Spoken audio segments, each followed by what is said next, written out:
Jimmy. Jimmy. Jim James, son! Welcome back to part 2 of the $900 1999 Lexus ES300 rebuild series. I am on my way to the junkyard now to pick up, you guessed it, more parts, because that's what happens when you pay $900 for a old luxury car. So we are back at my playland, the junkyard. Here's one of the things I came to get, an OEM mass airflow sensor, because the one on the Lexus is a cheapie aftermarket, which is a big, huge, fat no-no. Secondarily, I need this manifold. Oh look, some nice studs. So we're gonna have to do all that work again to get this manifold out. Luckily, someone's already beaten me here and taken all that off. Okay, I was able to get that rear exhaust manifold out, and it has the studs and bolts still.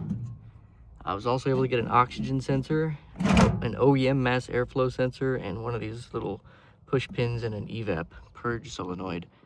It did cost me though. That manifold came right up and bit me right between the two halves of the palm of my hand. So that hurts. Also, I noticed this one looks slightly different. On mine, there's like a little blocked off port here, but it appears to be the same, so let's hope this works, because if it's like slightly different from year to year, I'm gonna be pissed. All right, well, I guess that ends today's adventure at Pull Apart. I did get the manifold. Let us pray that it is the right one, or at least can be fitted. Hey, look, they're selling a Chevy Cobalt. Yeah, right. All right, let's get the heck out of here.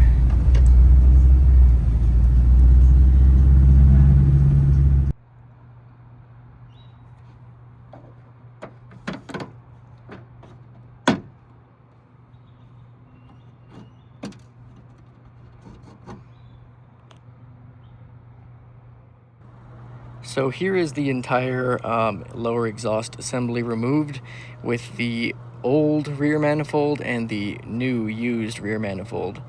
I did have to check these out because this new used manifold I got does not have this thing here. Like this one is just blank, and this one has this. After doing some lining up here on this pattern and taking a picture to see how the flange is mounted, I am confident in saying that this will work. I hope so, because they wanted $75 just to fix this, and this whole part was $30. So, you know, price-wise, you can't beat that. It's just weird that there's just little things like this that are different. I'm not sure why they would do this 1 year apart, but they do appear to be the same angle and same everything else. That's the new gasket we're going to be using. So I am going to go and remount the rear exhaust manifold and pray that everything lines up. I've already aligned it up here and sort of mocked it up on the car, and everything looks fine, so we're gonna go ahead and do that. This is a little slideshow I mocked up, just showing the angle of the manifold to make sure that I had it correct and I wasn't incorrect. And here we can see the new manifold gasket up in place, jammed way up in there in the back of the cylinder head. Real difficult. Let's take a break for some kitties. Hi, Mouth. Oh, you're so sweet. You're so sweet. You're so sweet. Let's go over to Polar Pop. Hi, Polar Pop. You're such a good girl. Excuse my filthiness. I'm only gonna try to pet you so much so I don't get your beautiful white fur dirty. Gosh, you're gorgeous.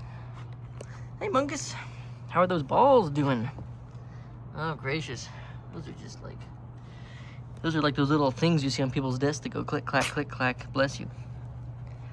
How you doing? Where's Fathead, huh? I don't know where Fathead is. Oh, I know where. I know at least one more cat is. Let's go find him. There's at least one more. Would you be quiet? I'm not feeding your ass. Mr. Sunshine. What are you doing over here? Did I wake you up? This is his chill spot. Well, that was a nice bit of relaxation from that monstrous Lexus. Goodness. That thing can be a handful. I mean, look at these hands. Good God. There is our new used manifold back in place. I still have to plug in the O2 sensor and put this lower exhaust thing back on. And the coolant has basically all but leaked out from that little screw hole, which is fine because now I have to take off the freaking lower intake manifold itself to get to the knock sensors. I might as well just rebuild the engine at this point. But you can see that this mounted flush. I didn't have to do anything. Like, this is at the correct angle. So we're gonna reinstall this exhaust whatchamacallit over there, and that'll do up this exhaust for now, and we can focus on the top half of the engine, which will be nice to get out of this little gooey prison. So I had to remove that lower metal skid plate, which was fashioned here, just so I could get to the petcock on the radiator drain. Because at this point, I'm just gonna drain the whole cooling system into this pan. Why wouldn't I? Like, at this point, it doesn't matter anymore. Ew. Okay, I'm getting splashed. I'm gonna get out of here. We got ourselves a new set of NGK spark plugs. Look at those babies shine. This will definitely help with some of the drivability concerns that we're having compared to these slightly older, mismatched, crustier ones. These things are, I mean, they're always so beautiful to look at. I do love a set of NGKs. They're not iridium or anything, but they're platinum.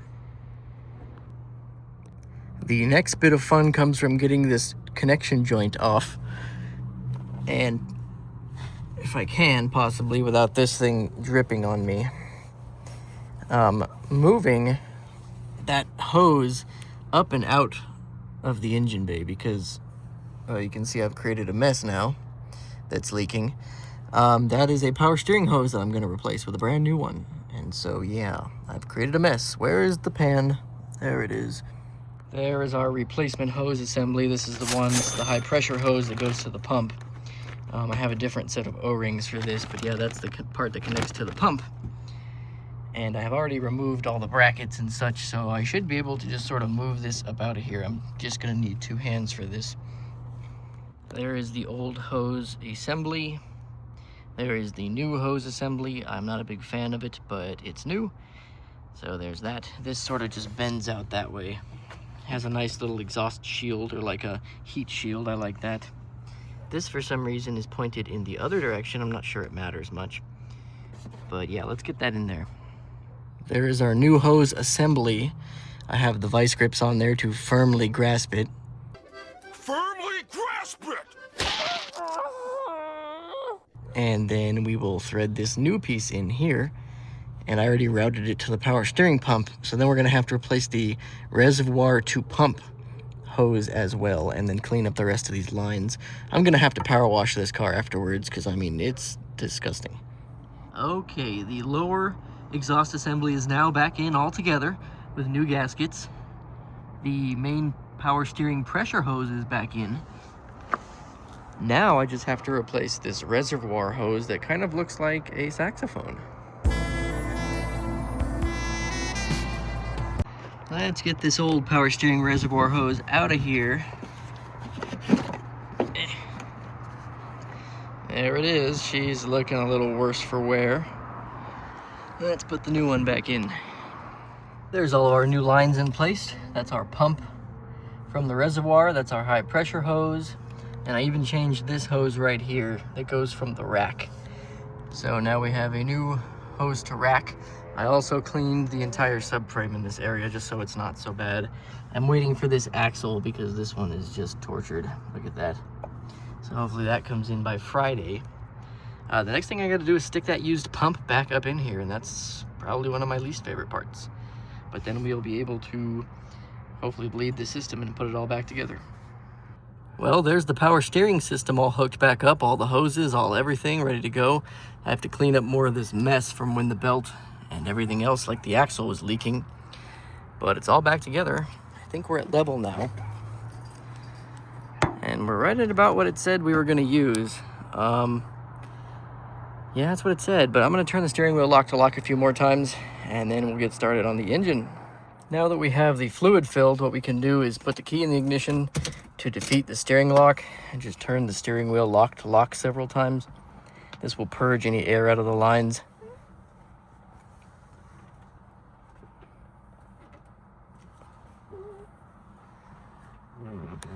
It's kind of hard to see over there, but the fluid level has already dropped.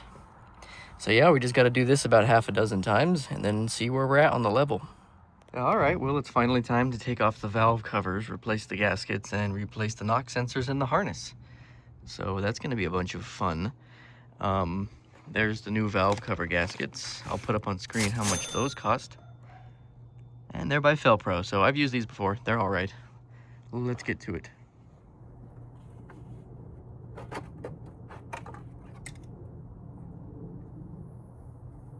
Oh, okay. So in terms of things that you want to see when you take off a valve cover, this is not one of them. Wow. This is like a testament to the reliability of Toyota. Wow. We're gonna have to do some engine flush here. I mean, it sounds good when it is running, but my goodness, I'm not happy about this. My disappointment is immeasurable. It's not gunked up or anything, but it's definitely not had regular oil service. That's for sure.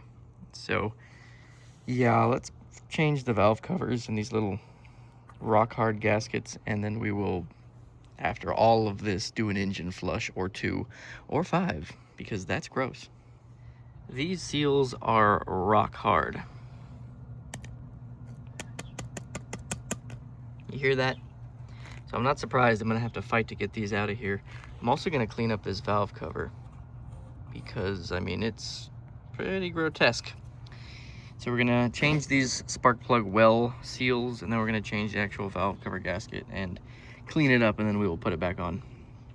Well, I guess the moral of the story is before you hammer out those dry, rotted old seals, remove the oil fill cap, because otherwise you might smash it into 1,000 pieces.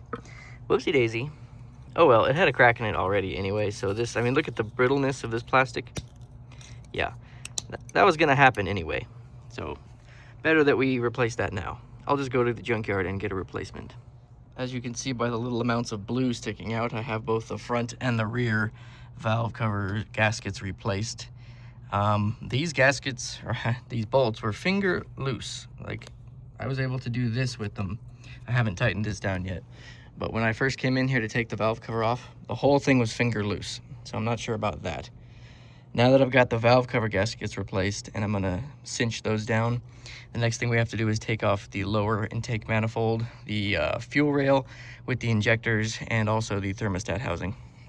There's all the injectors removed. You gotta be careful because some of these little rubber bits stay behind, and if they're not loose, just leave them there, but if they are, stick them back on the injector. All the bolts are removed from the lower intake plenum. I did put the rear coils and connectors back together just for now, so nothing gets down in there. And these are the bolts. You do have to keep them in order because they are all different lengths. So you can see driver, passenger, and they're all labeled where the nuts and everything else go as well. So now I need to pull up this lower intake plenum. Okay, so what we've got going on here is a bit of a setup. Before I put these knock sensors or this harness that I got from the junkyard into the Lexus and waste all my time, basically, we're going to test them to make absolutely sure that they're working before I go ahead and do this crap. So the first thing we're going to do is test these knock sensors. I have a positive lead going to the knock sensor. The negative is on the body or the ground. We're going to turn it on, and it is currently at 2, so we're at AC, okay? AC, not DC, because these don't do that. We are at 2. So now what should happen is when I knock on the sensor, because it is a knock sensor, that number should go up. If it does, then that means the knock sensor is functioning as it should be.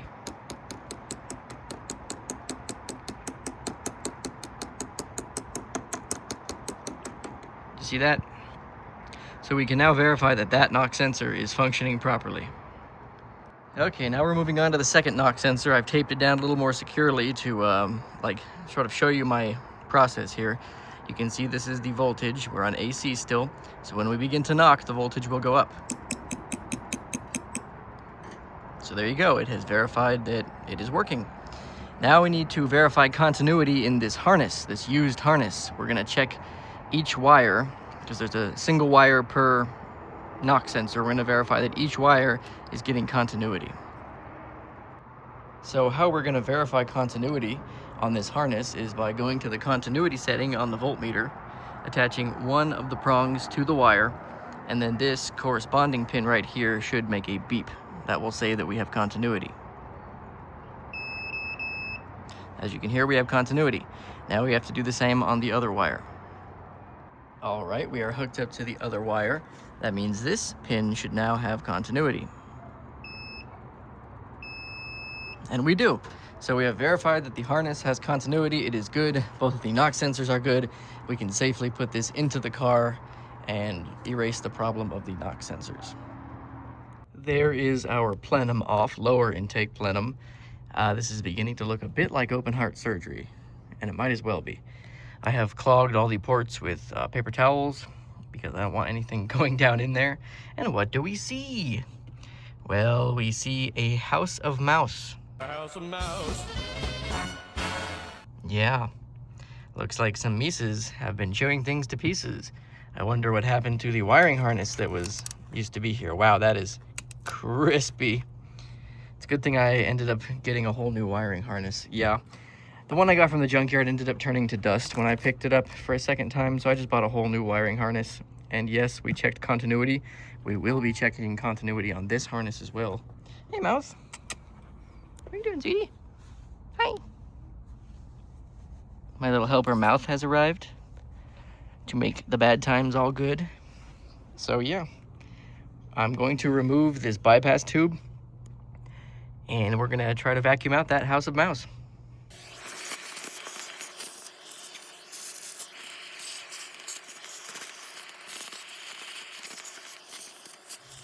Okay, mouse house evicted and harness removed. I tested the harness for continuity and it has continuity. So either the knock sensors are bad or something further electrical is gobbled up. So we're gonna replace those sensors regardless. Can't really see much about them right now, but when I pull them out, we'll see if they're OEM. So if you look at that number right there, these are OEM knock sensors. They're also in deplorable condition. So like I said, we're just gonna replace the knock sensors and the harness just because. Now we've got this little cooling thingamajig off. I don't know why, but we've got it off. I vacuumed it as good as it's gonna get, and we're gonna put the new gaskets in now, and well, you know how that goes. We're gonna put it all back together. Look, there's a kitty cat staring at me. What are you doing? Hi, kitty cat. Hi. Now I know why I feel like I'm being watched. Hi. Aw. Anywho, new gaskets. All right, we're motoring along. Lower intake back in place along with all the injectors. This end of the engine has been buttoned up in terms of connectors. I need to go get a PCV valve grommet because I broke it. The PCV valve itself is fine. I checked. You can blow through one side, not the other. So we're all good, but yeah, the grommet is dead. So let's go right quick to the auto parts store.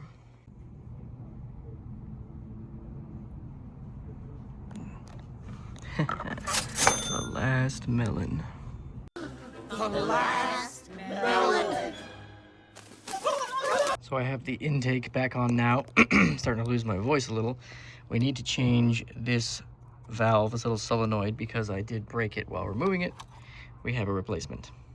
I changed out this cheap, no-name mass airflow sensor for the OEM Toyota sensor. I tried ordering a couple CV axles online, and all of them magically got lost in shipping. So the last result is to come to the junkyard and pull this one off, along with that cover. And the car that I pulled it off of is in very nice condition, so I think this will do just fine for our needs. So for the engine cover and the CV axle, I paid $65.75. So let's add that to the mounting debt to fix this car. Finally, the old axle is out of there. I actually cleaned up everything down there. I don't know if you can see, it's about as good as it's gonna get cleaned up. There's the old axle. You can see that this part is actually kind of separated. See that? So this axle was not long for this world. This replacement one that I'm kind of sitting on at the moment is actually a very recent replacement, so it's in beautiful shape. Let's stick that on in there. New axle installed. So we're getting closer and closer. Look how clean it is down there now. Very nice. So last but not least, we are doing the thermostat. There's the thermostat housing. Here is the forward pipe that goes into it. I am going to replace this O-ring. There's the O-ring right there. That way, we don't have any problems, because this old one over here seems a little on the squishy side. New thermostat, new gaskets. As soon as I pull this thermostat, you can guarantee we're gonna have a real gusher. So let me stick some kind of rag under there to catch some of it, and there should be a pan under here to catch the rest. Yeah. So let's yank that thermostat and let the floodgates open. So the problem with the thermostat is pretty easy to see. It is not bad. I don't know if we're going to be able to look down in there and see this or not. Probably not. Let's see if we can get in the sunlight. No. Okay, this is a 170 degree thermostat. The one I'm replacing it with is a 180 degree. That is OEM operating temperature. So this is just bad straight out of the gate, because the car needs to operate 180 degrees before this opens. Can you kind of see that right there? 170. Yeah, this one. See that down in there? 180. Yep. So this thermostat is new, actually. It's very new, but it's incorrect. That's our problem. Well, all of our hard work is now worked, I suppose, and we're going to start this thing up and see if it has improved any at all. I sure hope so, because man, that was a lot of work. Not much space here between the wall and the car.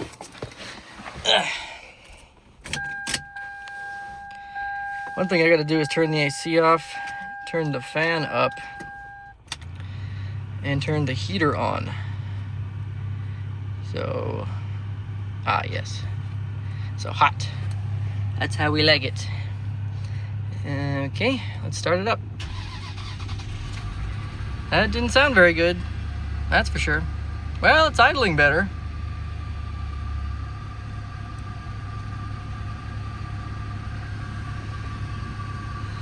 It certainly doesn't sound like a tractor anymore. Let's see if it's smoking. Not really. A little bit. I definitely see a little bit back there. I'm not surprised. It's going to smoke for a bit.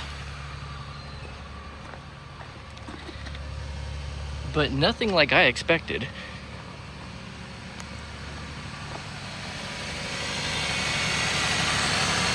We're going to have to add some power steering fluid.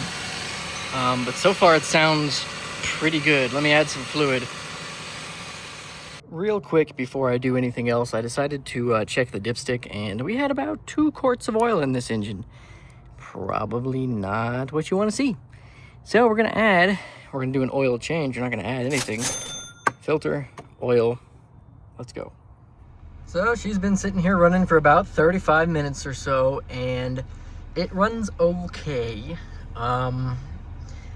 So this is the weird thing about it. We have no check engine lights, and the idle seems fine, but the butt dyno, which is my ass sitting in the seat, feels a bit of hesitation or vibration. I feel it, and I thought for sure that's a misfire. I can feel it. But I went into this. Look, I'll go all the way back out. I'll diagnose, and it's gonna say no codes. Even though I swear to you, there's like a misfire. I can feel it in my ass. Don't get any ideas about that now. I'm talking about the royal ass. Get it? No? All right. Let's see what we got going on here, because I definitely feel a misfire. Like, I can feel it. See? 0 DTCs. Read codes. No fault codes. What do you mean? I mean, it does run smooth.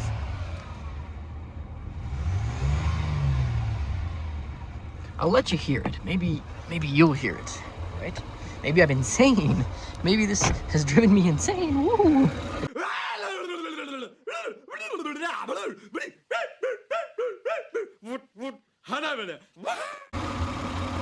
See?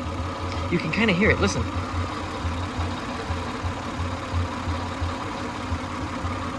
Some of that grinding is the alternator. The alternator is not good, or at least the bearings aren't. But I swear I hear a misfire.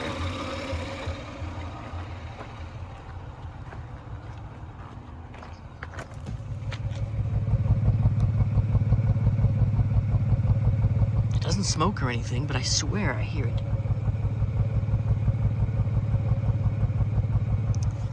Maybe I am going insane. I don't know. I'm telling you. Even if I like just throttle it up a little bit and leave it there. No, I mean, maybe I am insane. Listen, I've been fixing cars for quite some time, especially Toyotas and Lexuses, Lexi, whatever. So when I feel a misfire, I feel a misfire. You got it? Sonny boy? Yes, that's the accurate time. It's 5:10. The sun's almost gone. I have been doing this since 11 o'clock today. Today was my day off. Come on, show me something.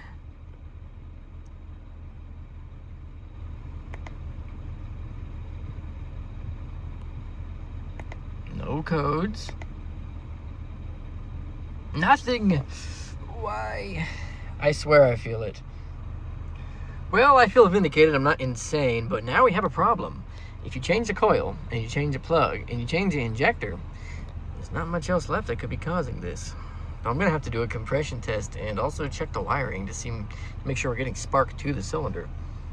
This is just a simple test where we pull up the coil and verify spark. We have verified spark. I can both see and hear it, so it is there.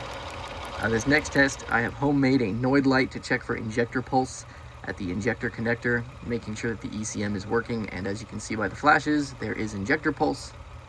The next step is a compression test, and we have verified that there is compression in the cylinder.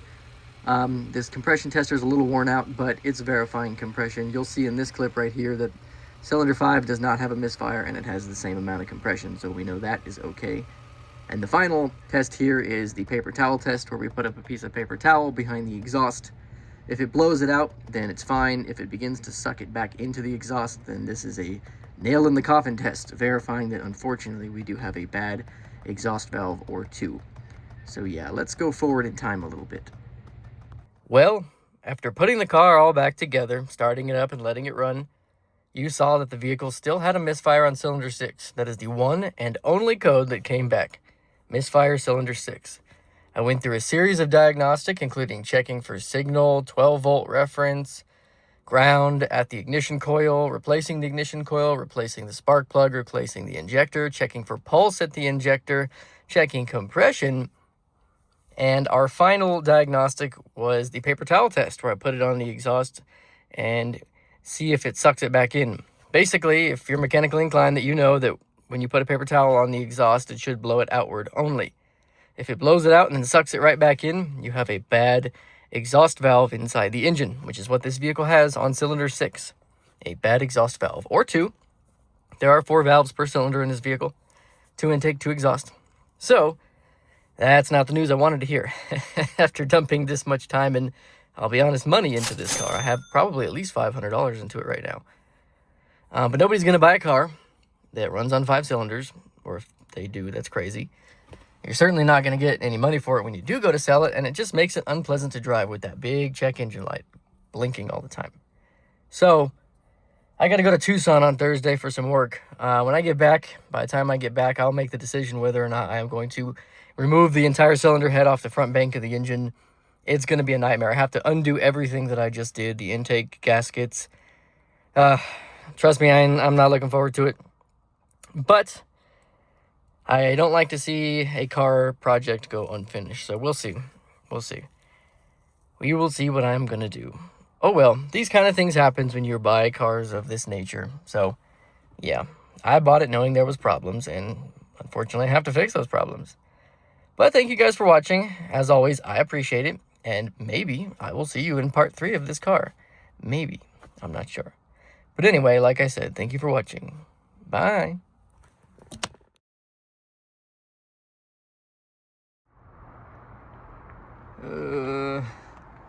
Bob Saget. I guess we know where this is going.